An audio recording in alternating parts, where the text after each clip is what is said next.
আসসালামু আলাইকুম। আজকে আমাদের ইফতার। তো এখানে আমি বেগুনি বানাইবো। বেগুনি বানানোর জন্য সবকিছু রেডি করে নিলাম। তো কড়াইতে তেল দিয়ে গরম করে নিলাম। তো এখানে আগে বেগুনিটা ভেজে নিব। তো কড়াইতে বেগুনিটা দিয়ে দিলাম।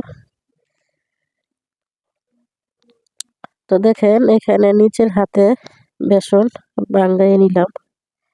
তো এই বেসনের মাঝে কিন্তু আমি কোনো সোডা মোডা কোনো কিছুই দেই নাই।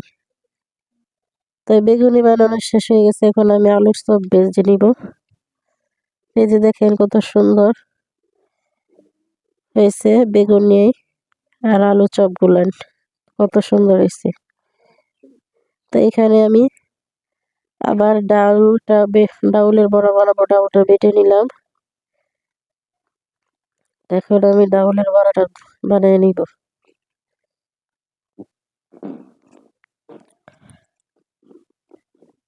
তো ডাউলের বড়াটা দিয়ে দিলাম কড়াইতে।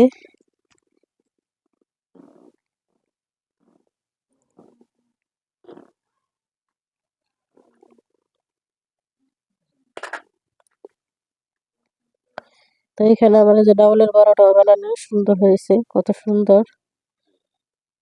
তো এই দেখেন ইফতার বানানো হয়ে গেছে।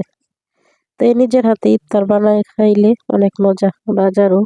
বাজারে কিনা ইফতার বানানি খাওয়ার চেয়ে না খাওয়াই ভালো। তো দেখেন ইফতার বানাই কত সুন্দর করে সাজাই রাখলাম। তো আরো তো আছে শরবত। তো এইগুলো কিন্তু আমি দেখাই না। তো এইটুকুই দেখাইলাম আজকে। তো ধন্যবাদ সবাই ভালো থাকবেন। আমার ভিডিওটা যারা যারা দেখছেন ধন্যবাদ সবাই। আসসালামু আলাইকুম।